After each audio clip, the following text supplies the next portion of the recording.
Puji Tuhan, kita berjumpa lagi dalam acara Sate Kelotok. Saat teduh dari kelompok tokoh kesetiaan yang ditulis dalam surat Ibrani pasal 11. Hari ini kita akan belajar mengenai memberkati anak-anak kita. Saya percaya Alkitab dan saya cinta Alkitab. Oleh karena itu, kita akan membuka kitab atau surat Ibrani pasal yang ke-11 ayat yang ke-20. Demikian bunyi firman Tuhan.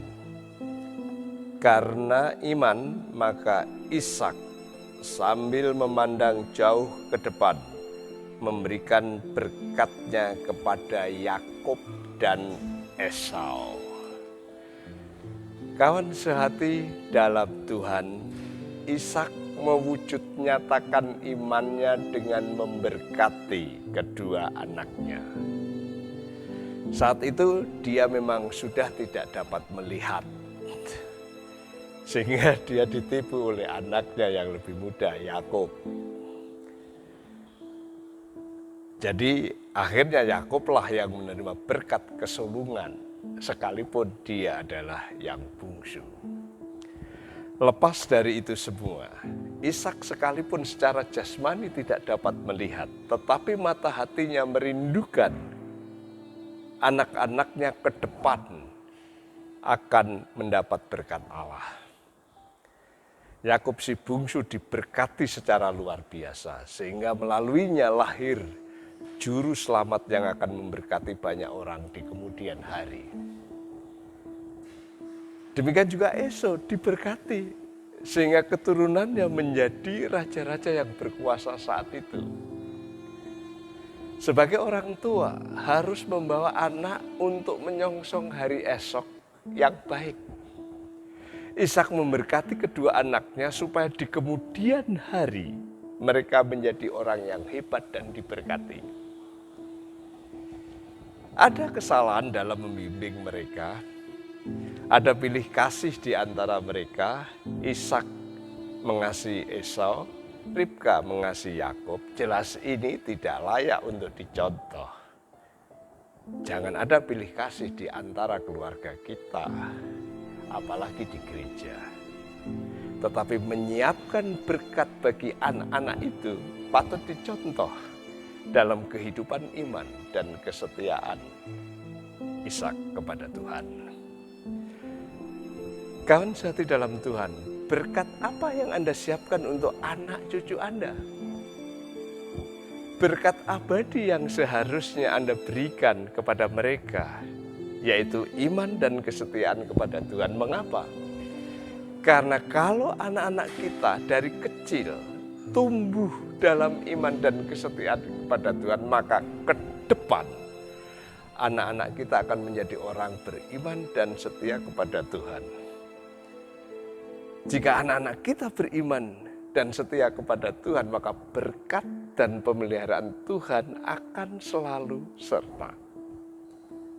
Oleh karena itu, ajarlah, tumbuh kembangkanlah anak-anak kita sedini mungkin untuk mengenal Tuhan dan mengasihinya. Seorang teolog namanya Chuck Swindoll berkata, apabila Anda gagal untuk mengenalkan anak Anda kepada Tuhan Yesus sebelum usia 6 tahun, Anda akan mengalami kesulitan untuk mengendalikan anak Anda ke arah perkara-perkara surgawi di kemudian hari. Selagi besi masih panas membara, kita bisa bentuk ke arah yang kita inginkan. Tetapi saat besi itu sudah dingin dan keras, akan membutuhkan tenaga ekstra untuk membentuknya. Kawan sehati dalam Tuhan, jika kamu percaya Alkitab, ajarkan kebenaran Alkitab, kenalkan juru selamat kepada anak-anak Anda terus-menerus, sampai mereka ngerti secara benar dan mengambil keputusan untuk menerimanya, menerima Tuhan Yesus Kristus sebagai Juru Selamat secara pribadi. Itulah berkat yang paling utama yang harus Anda wariskan kepada anak-anak. Sehingga di masa depan mereka akan terus bertumbuh sebagai orang yang diberkati. Wariskan kasih, sukacita, damai sejahtera, kerelaan melayani, dan menjadi berkat bagi sesama. Maka Anda akan menjadi orang tua yang beriman, yang mewariskan berkat abadi kepada anak-anak Anda, menyongsong hari depan yang penuh berkat dan bahagia.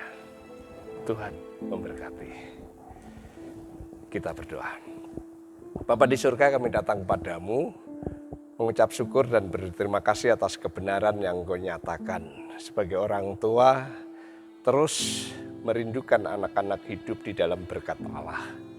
Dan itu berarti kami bertanggung jawab untuk mengajarkan, menjelaskan, menceritakan tentang kasih Allah di dalam Yesus Kristus secara benar, secara terus-menerus, sampai akhirnya anak-anak kami bisa kenal Tuhan dan menerima Tuhan sebagai Tuhan dan Juru Selamat secara pribadi. Itulah berkat yang paling baik bagi mereka, sebab dari sanalah berkat-berkat yang lain akan mengikuti mereka. Terima kasih Tuhan Yesus, di dalam namamu kami berdoa dan bersyukur. Haleluya. Amin.